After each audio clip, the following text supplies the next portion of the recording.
বিসমিল্লাহির রহমানির রহিম আলহামদুলিল্লাহি রাব্বিল আলামিন ওয়াসসালাতু ওয়াসসালামু আলা রাসূলিহিল কারীম ওয়া আলা আলিহি ওয়া সাহবিহি আজমাইন আম্মা বাদ। বাবুন ফি বায়ানে মা ইউস্তাহাব্বু আও ইউবাহু ফি'লুহু ফিস সালাহ। দর্সের বিষয় হচ্ছে নামাজের মধ্যে মুস্তাহাব কাজগুলি অথবা মুবাহ জায়েজ কাজগুলি সম্পর্কে। প্রথম বস্তু যেটি সেটি হচ্ছে সুন্নত অর্থাৎ মুস্তাহাব। সুন্নত কাজগুলি মুস্তাহাব। ইউসান্নু লিল মুসাল্লি রাদ্দুল মারে মিন আমামিহি করিবাম মিনহু। প্রথম বিষয় যেটি মুস্তাহাব বা সুন্নত কাজ তা হচ্ছে যে কোন নামাজের সামনে দিয়ে মুসল্লির সামনে দিয়ে কোনো ব্যক্তি যদি অতিক্রম করে তাহলে তাকে বাধা প্রদান করা, তাকে যেতে বাধা দেওয়া, যে আমার সামনে দিয়ে যাবে না, নামাজের অবস্থায় বাধা দেওয়া। এটি একটি হরকত, নড়াচড়া কর্ম, যেটি নামাজের সাধারণত পরিপন্থী। কারণ নামাজের অবস্থায় কোনো নড়াচড়া করা, হরকত করা এগুলি কি নামাজের পরিপন্থী, কিন্তু নামাজের উদ্দেশ্যে শরীয়তি উদ্দেশ্যে করা যাবে। তার মধ্যে এটি একটি শরীয়তি উদ্দেশ্যে। একজন মানুষ নামাজের সামনে দিয়ে যাচ্ছে, তাকে তার জন্য হাত বাড়ানো যাবে, এই হরকত এমনি তো আর করা যাবে না, কিন্তু এই ক্ষেত্রে করা যাবে। আর এই কাজটি শুধু জায়েজ নয় বরং কি সুন্নাত, সুন্নাত বলেন অথবা মুস্তাহাব, যা সুন্নাত তাই মুস্তাহাব। তাই বলছেন ইউসান্নু লিল মুসাল্লি, মুসাল্লির জন্য সুন্নত হচ্ছে রাদ্দুল মারে, অতিক্রমকারীকে বাধা দান করা। রাদ মানে তাকে রদ করা, বাধা প্রদান করা। মিন আমামিহি, তার সামনে দিয়ে, তার সামনে দিয়ে যে অতিক্রমকারী তাকে বাধা প্রদান করা। যে ব্যক্তি তার নিকটে আছে, কাছাকাছি, হাত দিয়ে বাধা দিতে পারবে, অর্থাৎ আপনার সেজদার জায়গার মধ্য দিয়ে অতিক্রম করতে আসছে, তাহলে সেখানে আপনার নামাজের জায়গায় দাঁড়িয়ে থেকেই হাতটা বাঁধা ছিল বুকের ওপর, বা রুকুতে ছিলেন, আপনি পট করে হাত বাড়িয়ে দিয়ে তাকে বাধা দিলেন, এটা চলবে। কিন্তু যদি আরো 2, 4, 5 হাত 10 হাত দূর দিয়ে সে অতিক্রম করে তাহলে নামাজ ছেড়ে কি সামনের দিকে দৌড় দেবেন? না, এটা করবেন না। এই জন্য লেখক বলছেন কারিবা মিনহু, যে ব্যক্তি নিকটে আছে, নিকট দিয়ে যাচ্ছে আর হাত দিয়ে আপনি বাধা দিতে পারবেন, দেবেন। যতটা হাত দিয়ে বাধা দিলেন দিলেন, এর মধ্যে ঢুকতে দিলেন না, তার বাকিটা ইশারা যে দেখো সামনে দিয়ে যাবে না। এটি মুস্তাহাব বা সুন্নাত কেন? কারণ নবী সাল্লাল্লাহু আলাইহি সাল্লামের আদেশ, লিকাউলিন নবী সাল্লাল্লাহু আলাইহি সাল্লাম, কারণ নবী সাল্লাল্লাহু আলাইহি সাল্লাম ইরশাদ করেছেন ইযা কানা আহাদুকুম ইউসাল্লি, যখন তোমাদের কেউ নামাজ পড়বে, সালাতে থাকবে, ইযা যখন, কানা আহাদুকুম তোমাদের কেউ, ইউসাল্লি নামাজ পড়বে, ফালা ইয়াদাউ আহাদান ইয়ামুরু বাইনা ইয়াদাইহি, যেই ব্যক্তি তার সামনে দিয়ে অতিক্রম করবে তাকে ছাড়বে না, ছেড়ে দেবে না, মানে বাধা দেবে। ফালা ইয়াদাউ আহাদান, এমন কাউকে ছেড়ে দেবে না।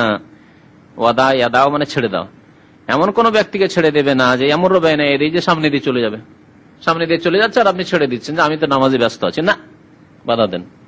ফাইন আবা, যদি অস্বীকার করে, বাধা দিলেন তারপরে না, ও জবরদস্তি যাবে, এরকম কিছু বেয়াদব টাইপের লোক আছে, জাহেল আছে, হয় বেয়াদব না হলে জাহেল, ওর নামাজের এহতেরাম নেই, আর না হলে মূর্খ জাহেল, জানেই না এই মাসলা।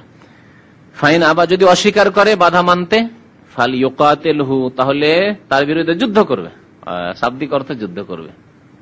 কাতাল ইউকাতিল মানে লড়াই করা, তার বিরুদ্ধে লড়াই করবে। কত তাকিদ তাহলে এই মাসলা রয়েছে নবী সাল্লাল্লাহু আলাইহি ওয়াসাল্লামের পক্ষ থেকে। ফাল ইউকাতিলহু, তার বিরুদ্ধে যুদ্ধ করবে।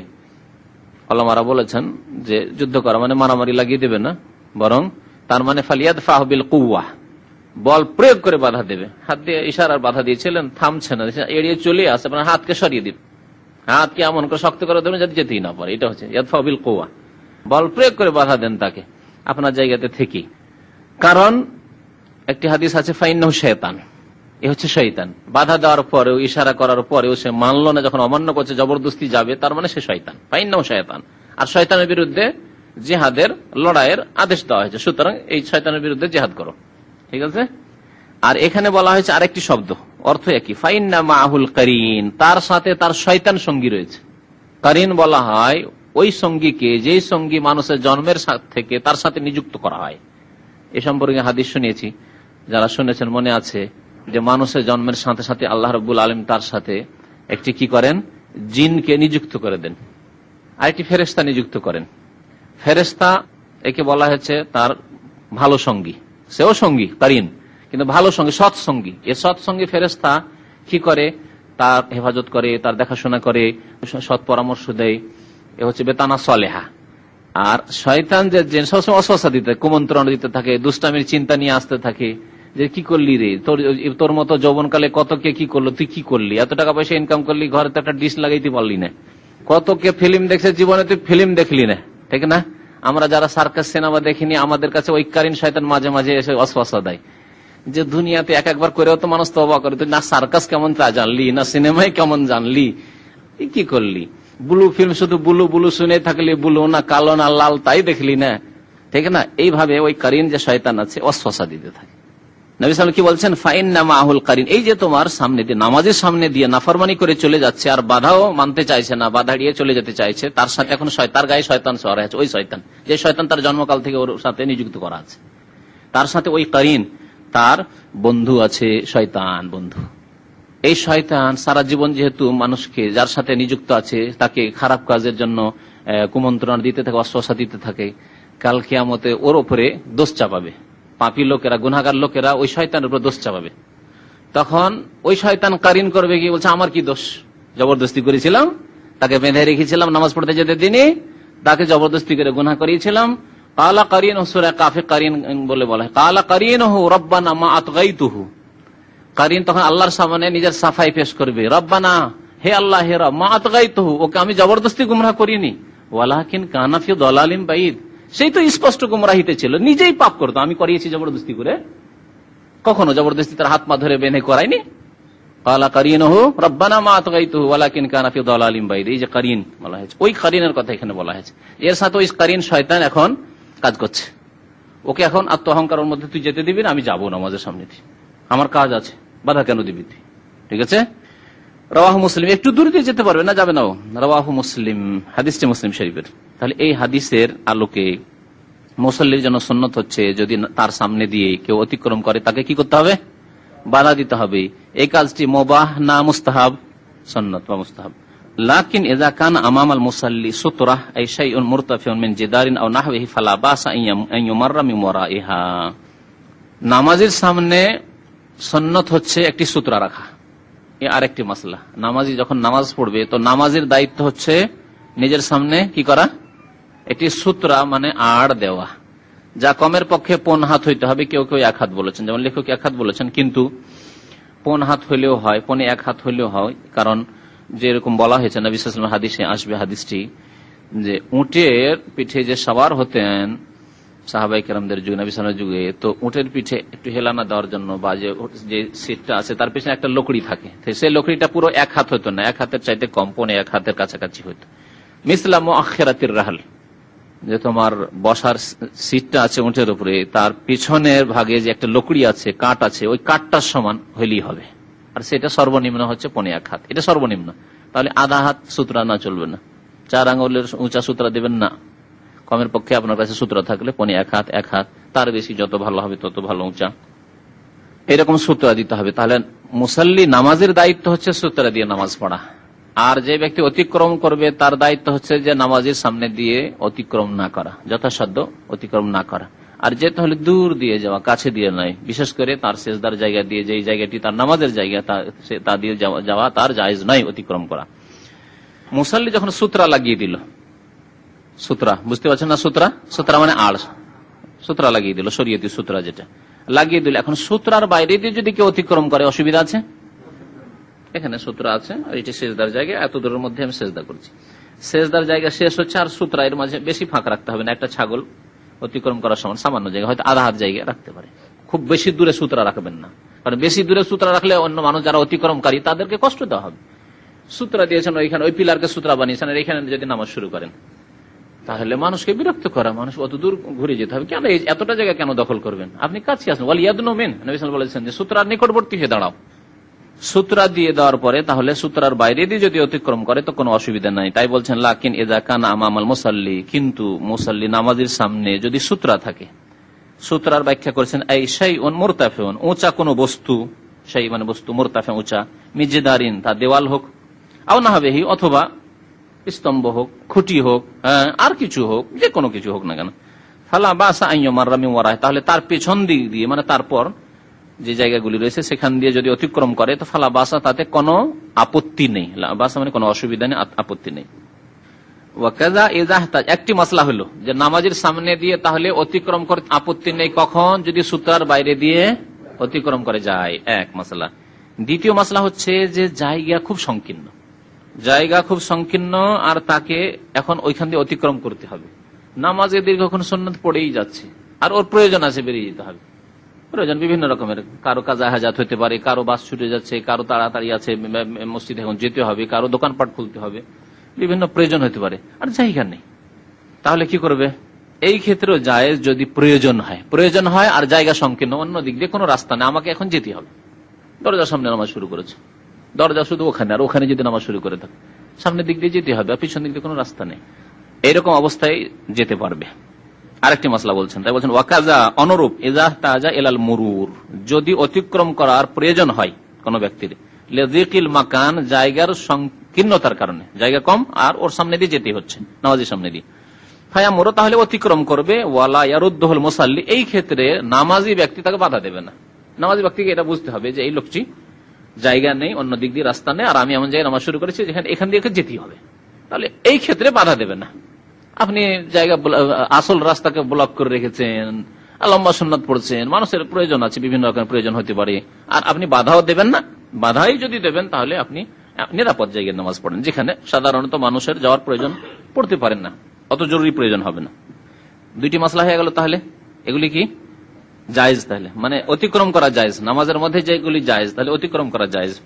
3 নম্বর হচ্ছে যে মাসলা ইখতিলাফ রয়েছে, কিন্তু লেখকের মত এটি, তিনি বলছেন যদি হারামে হয়, অর্থাৎ মাক্কাতুল মুকাররমা হয়। হারাম মানে অনেক আবার মদিনাকে হারাম মনে করে, মদিনা না।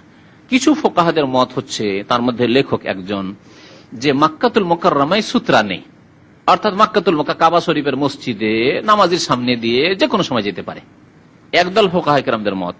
তবে অন্য আরেক দল, বরং অধিকাংশ আলেমদের, বরং এটি হচ্ছে সহিহ যে না, কাবা শরীফের মসজিদের কোনো এইরকম বৈশিষ্ট্য নেই, তবে সেখানে ভিড় ভাড়ের কারণে যদি মজবুর হয় তাহলে আগের মাসলাটির মতো জায়গা নেই, লোকজনকে যেতে হবে, নামাজ চলতেই আছে, উপায় নেই, আপনাকে তওয়াফ থেকে বেরিয়ে যেতেই হবে, অথবা নামাজ লোক পড়তে আছে, আপনাকে এখন বেরিয়ে যেতে হবে, গাড়ি ধরতে হবে, যে কোনো কাজে আপনার মসজিদ থেকে বেরোতে হবে।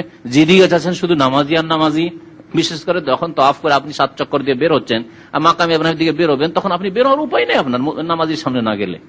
এগুলি ক্ষেত্র, এগুলি মক্কাতুল মুকাররমার সাথে খাস না, যে কোনো জায়গায় এইরকম বড় যদি ইজতেমা থাকে, গ্যাদারিং থাকে, আর ওইখানে এইরকম ভিড় ভাড়, নামাজ চারিদিকে নামাজি আর নামাজি, আর আপনাকে বের হইতে হবে সেই মজলিস থেকে। বড় বড় জলসা হয় আমাদের দেশে, যাতে 2, 4, 5 হাজার, 10 হাজার, 20 হাজার মানুষ থাকে, এখন ওর মধ্যে থেকে আপনাকে বেরিয়ে যেতে হবে। আর নামাজ, সবাই নামাজ পড়ছে, হয়তো নামাজ হচ্ছে, তাহলে কি করবেন? সুন্নাত পড়ছে লোকেরা, যদি ইমামের সাথে নামাজ পড়ে তো আরেক মাসলা, আবার ইমামের সূত্রায় যথেষ্ট, কাতারের মধ্যে দিয়ে যেতে পারবেন। এই মাসলা জানা আছে কিনা? না জানা থাকলে জানা নেন, অনেকে হয়তো জানা নেই। ইমাম সাহেবের সামনে সূত্র দেওয়া আছে, আর নামাজ পড়ছিলেন আপনি, নামাজ পড়তে পড়তে দেখলেন যে না, আমাকে এখন তো বের হইতে হবে নামাজের অবস্থা, তাই নামাজের কাতারের মধ্যে দিয়ে যাতায়াত করতে পারেন, কোনো অসুবিধা নেই। সূত্রাতুল ইমামে সূত্রাতুল লিমান খালফা, মুহাদ্দিসিন কিরামরা এই অধ্যায় কায়েম করেছেন যে ইমামের সূত্রায় মুক্তাদির জন্য যথেষ্ট। তো ইমামের সামনে যে সূত্র দেওয়া আছে, সুতরাং আর মধ্যখানে প্রত্যেক জনের জন্য, মুক্তাদিদের জন্য কোনো সূত্র আড়ের দরকার নেই। কাতারের মধ্যে দিয়ে এপার থেকে ওপার প্রয়োজন, আপনি এদিকে আছেন, বাথরুম এদিকে আছে, আপনাকে এখন যেতে হবে ওইদিকে, যেতে পারেন কাতারের মধ্যে দিয়ে, এখানে ইমাম আর এই কাতারগুলির মধ্যে দিয়ে, লাইনের মধ্যে দিয়ে যেতে পারবেন। এই মাসলাটি আবার আলাদা। তো লেখক বলতে চাইছেন ওয়াকাযা ইযা কানা ইউসাল্লি ফিল হারাম, অনুরূপ যদি হারামে নামাজ পড়ে, অর্থাৎ মক্কাতুল মুকাররমে নামাজ পড়ে, মসজিদে হারামে, ফালা ইয়ামনাউল মুরুরা বাইনা ইয়াদাইহি, তার সামনে দিয়ে কেউ যদি অতিক্রম করে তাকে বাধা দেবে না, তিনি বাধা দিতে নিষেধ করছেন। অর্থাৎ এই ক্ষেত্রে তাহলে মক্কাতুল মুকাররমায় কি নেই? সূত্রা, হারাম শরীফে সূত্রা নেই তার মতে। তিনি একটি দলিল পেশ করেছেন, কি বলছেন? লিআন্না নবী সাল্লাল্লাহু আলাইহি ওয়াসাল্লাম কানা ইউসাল্লি বিমাক্কাতা, কারণ নবী সাল্লাল্লাহু আলাইহি ওয়াসাল্লাম মক্কায় নামাজ পড়তেন, সেই সময় ওয়ান্নাসু ইয়ামুরুনা বাইনা ইয়াদাইহি, আর লোকেরা তার সামনে দিয়ে অতিক্রম করত, ওয়ালাইসা দুনাহুম সূত্রা, আর নবী সাল্লাল্লাহু আলাইহি ওয়াসাল্লামের সামনে বা তাদের মাঝে আর নবীর মাঝে সাল্লাল্লাহু আলাইহি ওয়াসাল্লামের মাঝে কোনো সূত্রা ছিল না। রাওয়াহুল খামসা, হাদিসটি মুসনাদ আহমদে রয়েছে, আবু দাউদ, নাসাই, তিরমিজি, ইবনে মাজাহ, 5টি কিতাবে রয়েছে। দলিল শুনলেন? তাহলে যারা বলছে হারাম শরীফে, কাবা শরীফে সূত্রার দরকার নেই, সূত্রা দেওয়া অসম্ভব, এতগুলি লোকের মধ্যে প্রত্যেকে সূত্রা দিবে, অসম্ভব নয়, অসম্ভব কাজ। সূত্রা দিবেন, সূত্রা দিয়ে আরো বাধা সৃষ্টি করবেন, মানুষের তো প্রয়োজন, হ্যাঁ, সবাই আটকে যাবে। তো সূত্রা নবী সাল্লাল্লাহু আলাইহি ওয়াসাল্লাম দেননি, এই জন্য যে সূত্রা ওখানে দেওয়া অসুবিধা, অন্যদের জন্য অসুবিধার কারণ। তারপর এটা শুনে নেন, উনি যে এভাবে দলিলটা পেশ করে হারাম শরীফে জায়েজ করে দিয়েছেন, তার উত্তরটা দেব। কারণ যারা গবেষক আলেমা তারা বলেছেন না, হারামে হলেও যদি আপনি বাঁচতে পারেন নামাজের সামনে দিয়ে যাওয়া থেকে, তাহলে বাঁচতে হবে। বাঁচতে না পারেন, আপনাকে যেতে হচ্ছে, তখন আপনার জন্য জায়েজ। আর এটি শুধু মক্কার সাথে খাস নয়, মদিনায় হোক, সারা পৃথিবীর যে কোনো জায়গায় হোক, যে কোনো ভিড় ভাড়ের মধ্যে হোক, বড় জামে মসজিদ, আর সুন্নাত লোকেরা পড়তে আছে, সামনের দিকে আপনি মধ্য কাছে, এদিকে গেলেও নামাজের সামনে যেতে হবে, ওইদিকে গেলেও নামাজের সামনে যেতে হবে, আর আপনাকে যেতে হবে মসজিদ থেকে বেরিয়ে। এখন লোকেরা সুন্নাত পড়তে আছে, কি করবেন? বসে থাকলে অনেক সময় মসজিদ খারাপ করে দিতে পারেন আপনি, বসে থাকবেন নাকি? তাহলে বোঝা গেল যে মসজিদ হারামের সাথে মাসলা খাস নাই, যদিও কিছু ওলামারা ফুকাহারা বলেছেন, তার মধ্যে তিনি একজন। তো তিনি কি বলছেন দলিলটি? তো দলিলটি জবাব শোনার জন্য এই মাসলাটি শোনেন যে সূত্রা লাগানোটা কি? ওয়াত্তেখাযু সূত্রাতে সুন্নাতুন, সূত্রা লাগানো কি সুন্নাত ফি হাক্কিল মুনফারিদে, একাকী নামাজের জন্য আর ইমামের জন্য। এর দ্বারা বোঝা গেল যে মুক্তাদিকে প্রত্যেকে নিজের নিজের সূত্রা লাগাতে হবে না, হবে না, প্রয়োজনই নেই, নিষ্প্রয়োজন কাজ। কারণ মুক্তাদির সূত্রা কোনটি? ইমামের যে সূত্রটি, ওটি হচ্ছে মুক্তাদির সূত্রা। তাহলে সূত্রা কাকে লাগাইতে হবে? আড় দিয়ে নামাজ পড়তে হবে, একাকী নামাজিকে, মুনফারিদকে আর ইমামকে। আর এদের ক্ষেত্রে হুকুম কি? সূত্রা লাগানোর, আড় রেখে নামাজ পড়া সুন্নাত। নবী করিম সাল্লাল্লাহু আলাইহি ওয়াসাল্লাম মক্কাতুল মুকাররমে নামাজ পড়েছেন আর সূত্রা লাগাননি এই জন্য যে সুন্নত কাজ মাঝে মাঝে নবী সাল্লাল্লাহু আলাইহি ওয়াসাল্লাম ছেড়ে দিতেন, ফরজের মতো না হয়, সুন্নত মাঝে মাঝে নবী সাল্লাল্লাহু আলাইহি ওয়াসাল্লাম ছেড়ে দিতেন, এই ব্যাপারে কোনো দ্বিমত নেই। তাহলে মনে রাখবেন যে দাড়ি রাখা সুন্নত নয়, না হলে মাঝে মাঝে নবী সাল্লাল্লাহু আলাইহি ওয়াসাল্লাম ছেড়ে নিতেন। বুঝতে পেরেছেন মাসলা? এবার এই ফতোয়া খবরদার দিবেন না, যারা দিবে তারা গোমরা করছে। মনে রাখবেন যে দাড়ি সুন্নাত, দাড়ি সুন্নাত, দাড়ি ওয়াজিব। নবী সাল্লাল্লাহু আলাইহি সাল্লাম সুন্নাত কাজ অনেক সময় ছেড়েছেন, কারণ যাতে করে লোকেরা ওয়াজিব না মনে করে এবং উম্মতের জন্য সহজ করার জন্য। কখনো আপনি ছাড়তে বাধ্য হলে ছাড়বেন। তো হাদিসে আছে যে নবী সাল্লাল্লাহু আলাইহি সাল্লাম বিনা সূত্রায় মক্কায় নামাজ পড়েছেন, কিন্তু এই কথা তো বলেননি যে মক্কায় তোমরা সূত্রা লাগায় না। সূত্রার হুকুম হচ্ছে আম হুকুম সব জায়গায়। আর মানুষের ওজরের কারণে, অসুবিধার কারণে নামাজের সামনে দিয়ে যাওয়ার হুকুম, এটি হচ্ছে আম, মক্কাতে হোক আর অন্য জায়গায় হোক। সুতরাং হারামের বৈশিষ্ট্য, মক্কাতুল মুকাররমার বৈশিষ্ট্য, কাবা শরীফের বৈশিষ্ট্য যে মসজিদে হারামে নামাজের সূত্রা লাগে না বা সামনে দিয়ে আপনি অতিক্রম করেন না, যথাসাধ্য বাঁচার চেষ্টা করবেন। কিন্তু যদি রাস্তা না পান অন্য জায়গায় যেমন, তেমনই হচ্ছে মসজিদে হারামের হুকুম। ওয়াত্তেখাযু সূত্রাতে সুন্নাতুন ফি হাক্কিল মুনফারিদি ওয়াল ইমাম, সূত্রা লাগানো ইমাম এবং একাকী নামাজের জন্য সুন্নাত। কি জন্য সুন্নাত? নবী সাল্লাল্লাহু আলাইহি ওয়াসাল্লামের আদেশ, যখন নবী সাল্লাল্লাহু আলাইহি ওয়াসাল্লাম আদেশ করেছেন তখন সুন্নাত। ইযা সাল্লা আহাদুকুম, তোমাদের কেউ যখন নামাজ পড়ে, ফালইউসাল্লি ইলা সূত্রা, সূত্রা রেখে নামাজ পড়বে, ওয়াল ইয়াদনু মিনহা, এবং তার নিকটবর্তী হবে। তাহলে কাছাকাছি হতে পারে, সূত্রাকে দূরে রাখবেন না। রাওয়াহু আবু দাউদ। মসজিদে অনেকে সুন্নাত পড়েন, মনে করছেন, মনে মনে নিয়ত করলেন যে আমার ওই যে দেয়ালটা আছে সামনের দিকে, না কি বলার দিকে, এটা ওইটা হচ্ছে সূত্রা, আর নামাজ পড়ছেন পিছনের কাতারে, সুন্নাত। যদি নিয়ত করেন যে আমার সূত্রা, ওইটা চলবে না, এটা সুন্নাতের খেলাফ। সুন্নাত হচ্ছে ওয়াল ইয়াদনু মিনহা, তার নিকটে এসে, সামনের দিকে কাতারে জায়গায় যখন খালি আছে আপনি সুন্নাত পড়ছেন, পিছনে না পড়ে সামনের দিকে কাছে চলে আসেন, হয় দেয়ালের কাছে কাছে চলে আসেন প্রথম কাতারে, অথবা মধ্যখানে যে পিলার গুলি আছে পিলারের কাছে কাছে চলে আসেন, আর নিয়ত করেন যে আমার এই যে পিলারটি আছে এটি আমার সূত্রা, হয়ে গেল সূত্রা। রাওয়াহু আবু দাউদ, আবু দাউদের হাদিস, ইবনে মাজার হাদিস, সাহাবী আবু সাঈদ খুদরি রাদিয়াল্লাহু তাআলা আনহু বর্ণনা মিন হাদিস আবি সাঈদ। ওয়া আম্মাল মামুম, মুক্তাদির হুকুম কি? বলেন ফাসুতরাতুহু সূত্রাতু ইমামিহি, তার সূত্রা ইমামের সূত্রাই, ইমামের সূত্রাই হচ্ছে তার সূত্রা। ওয়া লাইসা ইত্তিখাযু সূত্রাতি বিওয়াজিবিন, বলছেন সূত্রা লাগানো আড় রেখে নামাজ পড়া এটি ওয়াজিব নয়, ফরজ নয়, ওয়াজিব ফরজ নয়। কারণ কখনো কখনো নবী সাল্লাল্লাহু আলাইহি ওয়াসাল্লাম ছেড়েছেন, এর দলিল দিচ্ছেন হাদিস ইবনে আব্বাস। দেখেন নবী সাল্লাল্লাহু আলাইহি ওয়াসাল্লাম যদি আদেশ করেন আর যদি তা ছাড়ার কোনো প্রমাণ না থাকে, তো সাধারণত হুকুম হচ্ছে যে সেই হুকুমটি ওয়াজিব। আর যেখানে নবী সাল্লাল্লাহু আলাইহি ওয়াসাল্লাম আদেশ করেছেন আবার সুন্নাত বলা হচ্ছে, যেমন লেখক বলেন এখানে তো আদেশ, এখানে সুন্নাত কেমন করে বোঝা গেল? যখন তোমাদের কেউ নামাজ পড়বে তখন সূত্রা রেখে নামাজ পড়বে এবং সূত্রার নিকটবর্তী হবে, তা আদেশ কিনা? নবীর আদেশ পালন করা ওয়াজিব হয় কিনা? ওয়াজিব হওয়া উচিত, কিন্তু ওয়াজিব কেন তিনি বললেন না, অথচ নবী সাল্লাল্লাহু আলাইহি ওয়াসাল্লামের আদেশ আর একটি হাদিসের কারণে। বোঝার চেষ্টা করেন ভালো করে, কি হাদিসটি? এই হাদিস এই জন্য ওয়াজিব নয় যে আব্দুল্লাহ বিন আব্বাস রাদিয়াল্লাহু তাআলা আনহুমা হাদিস বর্ণনা করেছেন, আন্নাহু সাল্লা ফি ফিজাইন, আন্নাহু সাল্লাল্লাহু আলাইহি ওয়াসাল্লাম সাল্লা ফি ফিজাইন, নবী সাল্লাল্লাহু আলাইহি ওয়াসাল্লাম একদিন খোলা মাঠে নামাজ পড়লেন। ফিজা মানে খোলা মাঠ, ফিজাই মানে খোলা মাঠে নামাজ পড়লেন। লাইসা বাইনা ইয়াদিহি শাই, তার সামনে কোনো সূত্রা বা কোনো কিছুই ছিল না, কোনো আড় ছিল না। তাহলে বিনা সূত্রায় যখন নবী সাল্লাল্লাহু আলাইহি ওয়াসাল্লাম কখন নামাজ পড়েছেন, তাহলে সূত্রা লাগানো নামাজের জন্য কি হয়ে গেল? দুই হাদিসের সমন্বয় করলে এক জায়গায় নবী সাল্লাল্লাহু আলাইহি ওয়াসাল্লাম ছেড়েছেন আর এক জায়গায় আদেশ করেছেন, তাইলে বোঝা গেল এই আদেশটি অবশ্যই পালনীয় নয়, সুন্নত, জি উত্তম পালনীয়, মুস্তাহাব বা সুন্নাত। রাওয়াহু আহমদ, আবু দাউদ, ইমাম আহমদ এবং ইমাম আবু দাউদ রিওয়ায়াত করেছেন। ওয়ায়ামবাগি আন তাকুনা সূত্রাতু কায়মাতান কামুআখিরাতির রাহলি বা কামুখিরাতির রাহলি, দুই রকম পড়া গেছে। আর উচিত হচ্ছে যে সূত্রা আড় করবেন এটি দাঁড়ানো থাকবে, দাঁড় করে রাখবেন, ইয়ামবাগি মানে উচিত, উচিত হচ্ছে আন্তাকুনা সূত্রা কায়েমা, সূত্রাটি দাঁড়িয়ে থাকবে, মুখেরাতির রাহাল, যে উটের পিঠের ওপর সেটিকে কি বলে, পিছনে কখনো কখনো হেলানা দিতে হয়, অথবা পিছনে ঘষকে না পড়ে যায়, দ্রুত বেগে উঠ চলছে, পিছনে ঘষকে না পড়ে যায় সাওয়ারি, সেজন্য পেছনে একটা কাঠ খাড়া করা থাকে, এখানে কাঠ খাড়া করা থাকে হেলানা দেওয়ার জন্য। জি, তো প্রায় 1.5 হাত থাকে। তো মুখেরাতির রাহাল ওই গদির শেষ অংশের লকড়ি, মুখেরা মানে লকড়িটির মতো, কাঠটির মতো দাঁড় করে রাখতে হবে। এই কাদরা জেরাইন, অর্থাৎ আনুমানিক সেটি 1 হাত, জেরা মানে 1 হাত, এই যে এটা হচ্ছে জেরা। সাওয়াউন কানা দাকিকাতান আও আরিজা, আরেকটি মাসা বলছেন, আচ্ছা যে সূত্রা হইতে হবে, লম্বার দিক দিয়ে তো বোঝা গেল যে 1 হাত বা 1.5 হাত হইতে হবে, কিন্তু চওড়াইতে কতটা হইতে হবে, চওড়াইতে কতটা মোটা হইতে হবে? কলমের মতো যদি চিকন থাকে, একটা ছড়ির মতো, চলবে না চলবে না? না এরকম পিলার মতো নামাজিকে পুরোটা ঢাকতে পারে এরকম হালাজেম? তো বলছেন না, ওইটা জরুরি না। সাওয়াউন কানা দাকিকা, সে সূত্রটি অত্যন্ত চিকন হোক, দাকিকা মানে একেবারে চিকন, সরু সরু চিকন হোক, আর আরিজা অথবা চওড়া হোক, চওড়া হয়ে আছে গোটা দেওয়ালটি সূত্র, আপনার এই যে দেওয়াল পুরো সূত্রা, যে কোনো রকম হোক না কেন, কিন্তু খাড়া রাখতে হবে। যদি এটাকে ফেলে দেন, এটি আমার সূত্র, নিয়ত করলেন যে আমার সূত্র এই কলমটা, চলবে?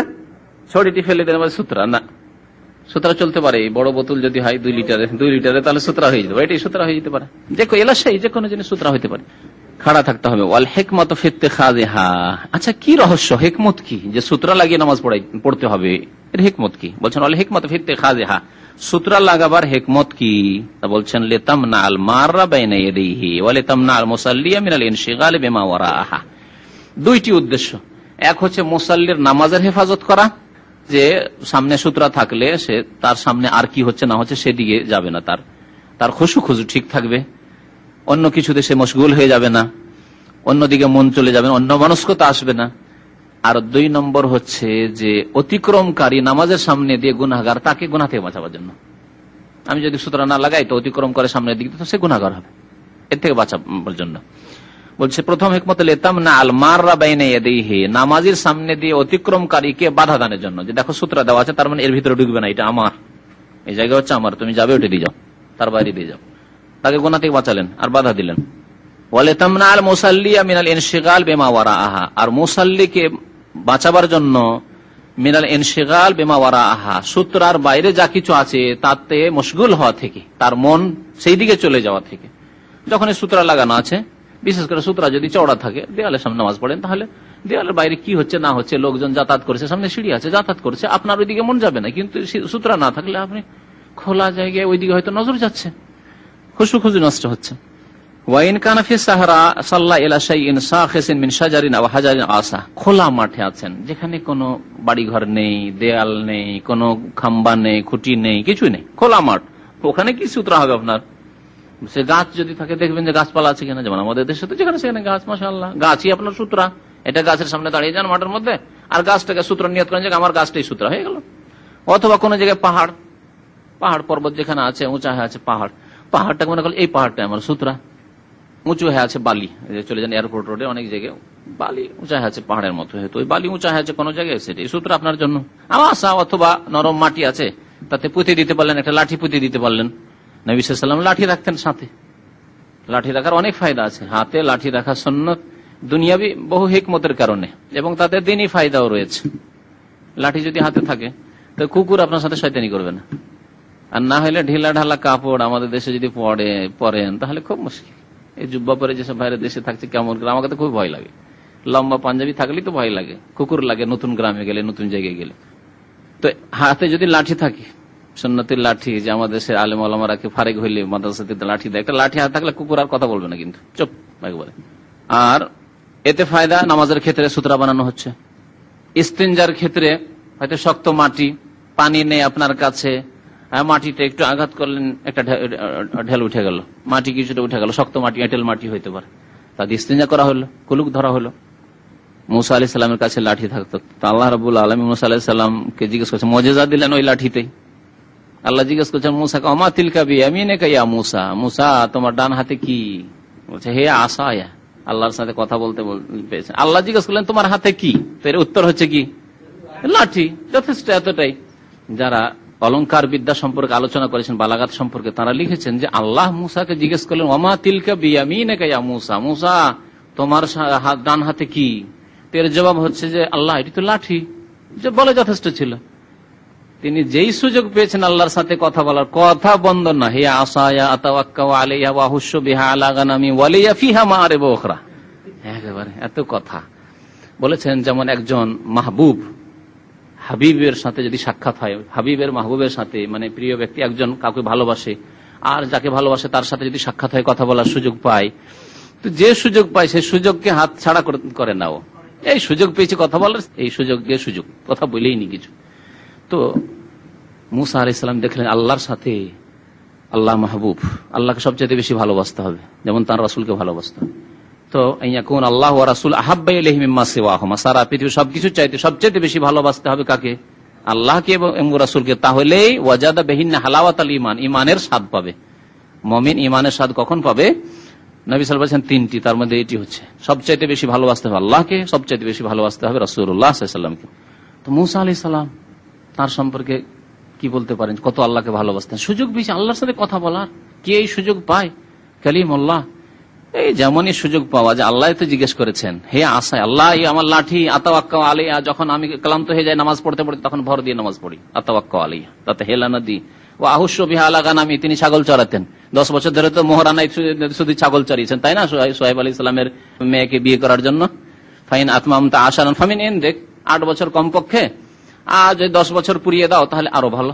তো ঠিক আছে, আমি 10 বছরই করবো, অসুবিধা নেই। তো 10 বছরের মোহরানা, আর আজকাল 1,00,000 2,00,000 টাকা মোহর হলে আজকাল আপনারা অনেকে যুবকরা অভিযোগ করে, কি করব, দেশে গিয়ে বিয়ে করতে চাইলে 1,00,000-1,50,000 টাকা চাই, সস্তায় তো পাই না। 10 বছরের ইনকাম চিন্তা করেন তো। আপনারা যদি সৌদি আরবে 10 বছর ইনকাম করবেন, সব টাকা দিতে হবে। আপনার শ্বশুর সাহেব যদি বলে যেখানে পেগাম দিচ্ছেন দেবেন, কত লোভের রে, কত লোভ। 10 বছরের ইনকাম আমার নেবে। আর সোহাইব আলাইহিস সালাম 10 বছরের ইনকাম নিয়েছেন মুসা আলাইহিস সালামের কাছে। ইন্নী উরিদু আন উনকিহা ইহদাবনাতাইয়া হাতাইন, এই 2 মেয়ে আছে, তার মধ্যে একটি আমি তোমাকে দেব। আলা আনতা আজরানি সামানিয়া হিজাজ, শর্ত হচ্ছে যে 8 বছর আমার কাছে চাকর থাকতে হবে, কাজ করে দিতে হবে আমার বাড়ির। ফাইন আতমামতা আশারান, আর 10 বছর করে দাও, তাহলে তোমার মর্জি। ফামিন ইনদিক ওমা উরিদু আন আশুক্কা আলাইক। কি বলছিলাম? যে মুসা আলাইহিস সালাম বলছেন যে আমি এর দ্বারা বকরি ছাগলকে গাছ থেকে পাতা পেড়ে দিতে হয়, মারি লাঠি দিয়ে গাছের ডালে, তখন পাতা পড়ে।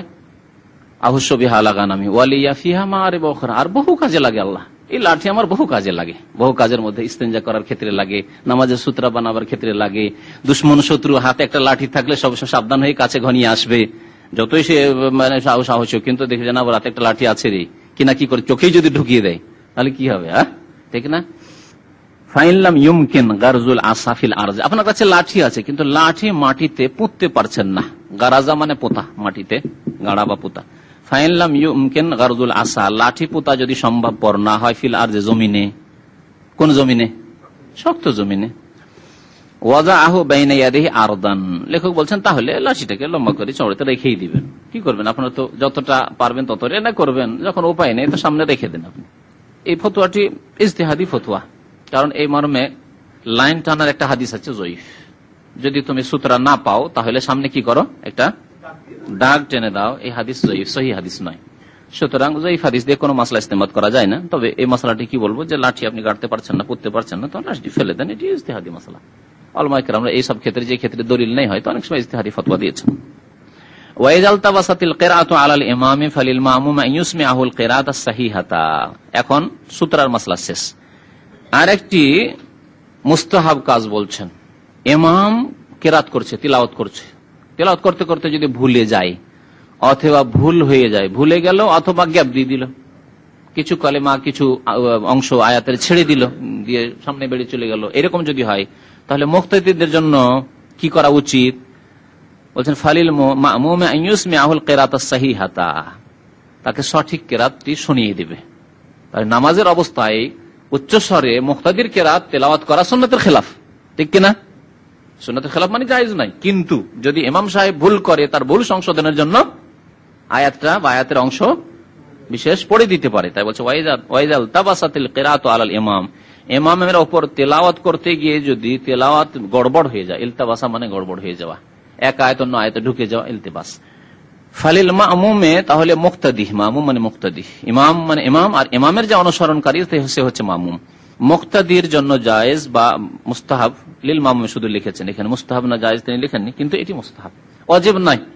অনেক মুক্তাদিরা মনে করে, আমাদের দেশে মুক্তাদিরা এখানেও দেখা যায়, ইমামের একটু ভুল হয়ে গেছে, ওরা পাছা ছাড়ছে না, ধৈর্য বসেছে ওকে, আরে চলে গেছে, হয়তো পার হয়ে চলে গেছে, একা টান দিয়ে পড়ে নিয়েছে, না ওকে একবারে জবরদস্ত করে টেনে নিয়ে আবার ঢুকাইবে ওখানে, আরো ঝামেলায় পড়তে পারে সে।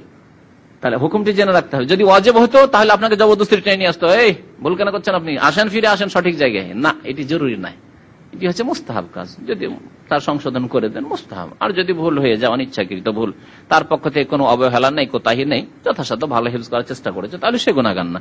আর যদি অবহেলাকারী ইমাম হয়, যখন তখন ভুল, ছোট ছোট সূরায় ভুল, প্রত্যেক নামাজে ভুল, তাহলে সে গুনাহগার হবে, তাহলে তার গাফিলতির কারণে, অবহেলার কারণে সে গুনাহগার হবে।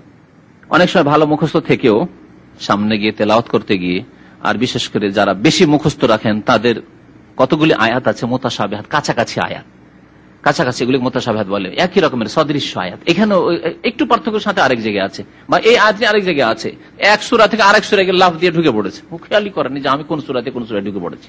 হয় এটা অল্প স্বল্প যাদের মুখস্থ আছে তারা বুঝতে পারবেন, এটা যাদের বেশি মুখস্থ তারা বুঝতে পারবেন, কিন্তু তবে বেশি হবে না, কখনো হইতে পারে। আর বেশি হচ্ছে তার মানে তার হেফজ দুর্বল, অবহেলা আছে, মোরাজা করে না, রিভাইজ করে না, এগুলি তার নিজের পক্ষ থেকে অবহেলা, গুনাহ হবে। ফালিল মামুমে, মুক্তাদির জন্য উচিত কি আইয়ুসমিআহুল কিরাত আস-সাহিহাতা, সঠিক কিরাতটি, তেলাওয়াতটি বা আয়াতটি শুনিয়ে দেওয়া, যে এইভাবে পড়ে শুনিয়ে দিন, কথা বলা যাবে না। হ্যাঁ, যদি বলছে আপনি ভুল করছেন, জায়েজ, নামাজ বাতিল হয়ে যাবে, কারণ মানুষের কথা এটি, কিন্তু আল্লাহর কালাম যেহেতু কোরআনে কারিমে আয়াতের অংশ তেলাওয়াত করছে, সেই জন্য নামাজ নষ্ট হবে না, এটি তার জন্য করা মুস্তাহাব। এখন মুবাহ বয়ান করছেন, মানে জায়েজ কাজ একটি বয়ান করছেন, নামাজের অবস্থায় কাপড় পরিধান করা জায়েজ। কাপড় পরিধান করা, ওয়ানাহবিহি বা এই ধরনের কোন কাজ, ও হামলু শাইইন বা কোনো কিছু উঠানো, কোনো কিছু রাখা জায়েজ। মাসলাটিকে প্রয়োজনের মাফিক নিতে হবে, অনুপাতে নিতে হবে, প্রয়োজনের অতিরিক্ত নাই। ধরেন টুপিটা পড়ে গেছে, টুপিটা উঠিয়ে যদি মাথায় দিয়ে নেই, তো এই ক্ষেত্রে বলা যেতে পারে জায়েজ। গুতরাটা পড়ে গেছে, যদি উঠিয়ে দিয়ে নাই তাহলে জায়েজ। আজকাল মোবাইলের ফিতনা সবচেয়ে বড় ফিতনা নামাজে, ঠিক না? সুতরাং এই মশলা আরো বেশি করে জানতে হবে। মোবাইল রিং করছে, তাহলে পকেট থেকে বের করা, এখরাজ, তারপরে সুইচ অফ করা, আবার পকেটে দাখিল করা বা সামনে রেখে দেওয়া, এগুলি এর আওতাতে পড়বে কিনা? এগুলো কাজ কি মুবাহ, বরং শুধু মুবাহ না, অনেক ক্ষেত্রে যখন দেখছেন যে না নাম এখন মোবাইলে রিং চলে আসছে, সুতরাং এই ক্ষেত্রে জরুরি হচ্ছে যে আপনি অন্য ওদের নামাজকে নষ্ট না করে আপনার নামাজের কিছু হোক, হরকত হোক কিছু, কিন্তু এটা করা। কারণ যখন দেখতে হবে যে দুটি আমাকে আপত্তিকর কাজ করতে হবে, যে অসুল নীতিমালা, অসুল ফিকহ শরীয়তি মাসলা মাসাইলের অসুল নীতিমালা মনে রাখেন, দুইটি আমাকে আপত্তিজনক কাজ করতে হচ্ছে, এটাও আপত্তিকর, এটাও আপত্তিকর, তখন দেখতে হবে যে দুটি ছাড়া কোনো উপায় নেই, দুটার একটা আপনাকে করতে হবে, আপনি করতে বাধ্য, তখন কোনটা করতে হবে? যেটি হালকা আপত্তিকর সেই কাজটি করে বড় আপত্তিকর কাজ থেকে বাঁচতে হবে। এই মাসলা যদি মনে রাখে জীবনের বহু ক্ষেত্রে আপনার কাজে আসবে। মহিলাকে বলছেন না ছবি না দিলে আপনার পাসপোর্ট হবে না, তো বিদেশ যাবেন, ছবি না হলে আপনার হজ করা হবে না, এই ছবিতে চেহারাটা খোলা রাখলে হয়। আর অনেকেই চুলের অর্ধেক খুলে রাখছে, আপত্তিকর তো দুটোই, কিন্তু কোনটি হালকা আপত্তিকর? শুধু চেহারা খুলে, যেটা দিয়ে কাজ চলে যাচ্ছে কোন রকম, তাহলে এটা আপনি করেন। আহওয়ানুল বালিয়াতাইন বলা হয়েছে, দুই মুসিবত যদি আসে তাহলে হালকা মুসিবতটা গ্রহণ করতে হবে, বড় মুসিবতটা ধর্মীয় ক্ষেত্রে ওটাকে উপেক্ষা করতে হবে, যে না ওটা করবো না। কিন্তু এখন এখানে কাপড় পরা যাবে মানে যদি এরকম বুঝে যে একটা লোক গেঞ্জি পরে নামাজ শুরু করে দিয়েছে, তারপর ভাবলো যে গেঞ্জি পরে শুধু নামাজটা শুরু করে দিলাম, জুব্বাটা তো এখানে রাখা আছে, আবার জুব্বাটা নিয়ে পড়ছে না, কারণ তোমার জন্য গেঞ্জি পরে নামাজ পড়াই যথেষ্ট। যদিও ঢিলা ঢালা পোশাক আর ফুল পোশাক পরে নামাজ পড়া উত্তম, কিন্তু এটা নামাজের প্রথমে আগেই করতে হতো, নামাজ শুরু করার আগে। আর নামাজের মধ্যে তোমার জন্য একটা গেঞ্জি, হাফ হাতা গেঞ্জি আছে, কাঁধ ঢেকে আছে, আর এদিকে সতর লজ্জা স্থান হাঁটু পর্যন্ত ঢেকে আছে, এটা যথেষ্ট। নিচে পায়জামা আছে শুধু, যথেষ্ট, পায়জামা হাঁটু ঢেকে যাচ্ছে যথেষ্ট, নাভি ঢেকে যাচ্ছে, আর এদিকে কাঁধ ঢেকে যাচ্ছে যথেষ্ট। ও হামলু শাইইন, কোনো কিছু ওঠানোর মধ্যে ছেলে মেয়েরা, ওখান থেকে দলিল নেওয়া হয়েছে। নবী করিম সাল্লাল্লাহু আলাইহি সাল্লাম তার নাতনি, তার নাম কি ছিল? উমামা, যায়েনাব রাদিয়াল্লাহু তাআলা আনহার বড় মেয়ের মেয়ে উমামা চলে এসেছে নামাজের সময়। নবী সাল্লাল্লাহু আলাইহি ওয়াসাল্লাম যখন দাঁড়িয়ে কেরাত করছেন তখন কোলে নিয়ে, যখন কেরাত হয়ে গেল রুকু সিজদা যখন যেতেন তখন রেখে দিতেন, আবার যখন সিজদা থেকে উঠলেন তখন আবার কোলে নিয়ে নিলেন, কোলে নিয়ে কেরাত করলেন, সূরা ফাতিহা পড়লেন, অন্য সূরা পড়লেন। নবী সাল্লাল্লাহু আলাইহি ওয়াসাল্লাম তো লম্বা নামাজ পড়তেন, তারপর আবার যখন রুকু যেতেন রেখে দিন, ফাইজা রাকা ফাইজা সাজাদা রাজা ওয়াইজা কামা হামালাহা উঠিয়ে নিতেন। আমরা যদি কেউ নামাজ পড়ি তাহলে আজকালকার মুসলমান কেমন নামাজ, দেখো দেখো খেলা করছে বাচ্চা নিয়ে খেলা করছে না, এই বাচ্চা গোটা মসজিদ ডিস্টার্ব করে দিবে, এই দিক থেকে ওই দিকে দৌড় ছোটাছুটি আর চা চু করে চিৎকার এমন করছে, গোটা মসজিদের মুসাল্লিদের নামাজ খারাপ করে দিল। ওর চাইতে ভালো আপনি কোলে নিয়ে নামাজ পড়ছেন আপনার ছেলে মেয়েকে, প্রথম কথা নিয়ে আসেন আপনার বাড়িতে, আপনার ওয়াইফ আছে, দেখাশোনার লোক আছে, দেখাশোনা করুক। কিন্তু অনেক সময় হতে পারে যে বাড়িতে কেউ একটা ছোট ছেলেকে যদি আমি বাড়িতে রেখে আসি তো মরে যেতে পারে কান্নাকাটি করতে করতে আপনার নামাজ পড়তে পড়তে। হারাম আপনার জন্য এইরকম অবস্থা। এইরকম অবস্থায় আপনার সামনে দুটো রাস্তা, এখন মসজিদের সাথে করে নিয়ে আসেন, যদি দেখেন যেন ছেলে মদ্দব ছেলে, ওকে যদি কোলে নিয়ে থাকে তো এইরকম ডিস্টার্ব করবে না, তাহলে কোলে নিয়ে নামাজ পড়েন, রাখেন আর উঠেন আর আবার কোলে নেন। আর যদি দেখেন যে না খুব বেয়াদব ছেলে, একে যদি মসজিদে নিয়ে যেত কোলে নিলেও এ চিৎকার করবে, তাহলে আপনি নামাজে জামাতে আসেন না, জামাত ছেড়ে দেন দিয়ে বাড়িতে নামাজ পড়েন। মশলাগুলি জানতে হবে আপনাকে। ওয়াইফেরা ডিউটি করছে, বিশেষ করে পশ্চিমা দেশে আজকাল তো মহিলাদেরকে চাকরি করার একটা মন মানসিকতা এক শ্রেণী মুসলিমদের তৈরি হয়েছে। আপনার স্ত্রী গেছে চাকরিতে, বাড়িতে কেউ নেই, আর নামাজের সময় অক্ত, এখন ছোট বাচ্চা রেখে গেছে আপনার কাছে, করবেন কি? একা রাখা জায়েজ নয় যে একা বাচ্চাকে রেখে দিয়ে আপনি মসজিদে নামাজ পড়তে আসবেন। জাহেল মুসল্লি, হয় তাকে নিয়ে আসতে হবে মসজিদে, আর না হলে আপনাকে বাড়িতে নামাজ পড়তে হবে। মাসলা আসবে আরো বেশি যখন মক্কা মদিনা আপনি গিয়েছেন, মক্কা মদিনা ফ্যামিলি নিয়ে গেছেন, ওই সময় এই সমস্যা আরো দাঁড়ায়। দুইজনে যেতে চাইছেন নামাজ পড়তে, ফজর নামাজ, আমিও যাবো, আপনার স্ত্রী বলছে আমিও যাবো নামাজ পড়তে, তুমি যাবে আমি যাবো না, তুমি তাহাজ্জুদ পড়তে আমি যাবো না, আমি যাবো। বাচ্চা ঘুমিয়ে আছে, রেখে দিয়ে শুয়ে রেখে দিন, আল্লাহ না করে আপনার যাওয়ার সাথে সাথে যদি দরজাটা যখন খট করেছে তখন যদি বাচ্চা জেগে যায়, মরে যেতে পারে কান্না করতে করতে। ছোট বাচ্চাদের কথা বলছি, আর যারা তামিজ করতে পারে 7 বছর 6 বছর 7 বছরের বাচ্চা, তাকে বুঝিয়ে দিলে এইভাবে বসো বা নামাজ পড়ো বুঝবে। কিন্তু 2 বছর 3 বছর বাচ্চা বুঝবে না, এসব কথাই বুঝে না, মনেই রাখে না যে আপনি কি বলেছেন। তাহলে এগুলি ক্ষেত্রে কোনো কিছু ওঠানো আর রাখানো সব জায়েজ। ফাতহুল বাব, দরজা খোলা জায়েজ। আরো মাসলা শুনেন, দরজা খোলা নামাজের অবস্থায় কি মুবাহ জায়েজ। প্রয়োজনে হাঁটতে পারেন, সামনে কিবলার দিকে হইতে হবে, কিবলা থেকে আপনি ফিরে যাতে করে না যান, বা কিবলার পিছন দিকে আছে যদি সামান্য একটু সরে গিয়ে সামান্য একটু সরলেন আর পিছন দিকে হাতটা করেই কিবলা মুখে আছেন খুলে দিতে পারলেন তো খোলা যাবে। সাইডে একটু সরে গেলে খুলতে পারবেন, হয়তো ডান দিকে গেটটা আছে এখানে আর নামাজ পড়ছি এখানে, ডান দিকে খুলে দিতে পারবো। আমি আমার কিবলা মুখী হয়ে থাকলাম, কিবলা পরিবর্তন যাতে না হয়, কারণ এর আগে পড়েছেন যে কিবলা থেকে যদি পুরো উল্টো হয়ে যায় তাহলে নামাজ ফাসাদ হয়ে যাবে। তাহলে দরজা খোলা যাবে, কিন্তু যখন তখন প্রয়োজনে দরজা খোলা। একজন মেহমান এসছে, এমন ব্যক্তি এসে যার সাথে আপনার জরুরি কথা আছে, তা সে জরুরি কাজের জন্য এসছে, আর এই অবস্থা বা দূর থেকে এসছে, আপনি যদি এখন দরজায় সে বেল মারছে নক করছে, দরজা না খোলেন সে ফিরে চলে যাবে, সে কত হয়রান হবে, আপনি কত হয়রান হবেন। এইসব ক্ষেত্রে দরজা খোলা যাবে না? যাবে না। আর দিন ইউসরুন, দিন সহজ, দিন এত সহজ যে আপনার সামান্য কষ্ট হওয়ার জন্য যদি 4 রাকাত নামাজকে আল্লাহ 2 রাকাত করে দিতে পারেন, জোহর আসর একসাথে আল্লাহ পড়ার অনুমতি দিতে পারেন, মাগরিব এশা একসাথে পড়ার অনুমতি দিতে পারেন, তাহলে এই ক্ষেত্রে আপনার এত পেরেশানি হয়ে গেল যে এই লোকটা তো আমার জন্য দেখা সাক্ষাৎ ফরজ ছিল, টাকা পয়সা পেতেন তার কাছে, সে এসছে নক করে টাকা দেওয়ার জন্য আপনাকে, আর কখনো হয়তো দেখা হবে না তার সাথে, আর আপনি বলছেন না আমি নামাজে আছি, ব্যস্ত আছি, আমি খুলবো না, ও বেল বাজেগা, এটা অজ্ঞতা এগুলি। তাহলে প্রয়োজন, এগুলি হচ্ছে প্রয়োজন, প্রয়োজনের ক্ষেত্রে দরজা খোলা যাবে। ওয়ালাহু কাতলু হাইয়াতিন ওয়া আকরাবিন, এইরকমই নামাজের অবস্থায় সাপ হত্যা করা যাবে, ওয়া আকরাবিন বিচ্ছু হত্যা করা যাবে, এইরকমই কষ্টদায়ক যে কোনো জীবজন্তু, কষ্টদায়ক যা আপনাকে কষ্ট দিতে পারে বা আপনার আশেপাশে কোনো লোককে কষ্ট দিতে পারে, অথবা আপনার ছেলে মেয়েরা রয়েছে তাদেরকে কষ্ট দিতে পারে, এরকম কিছু।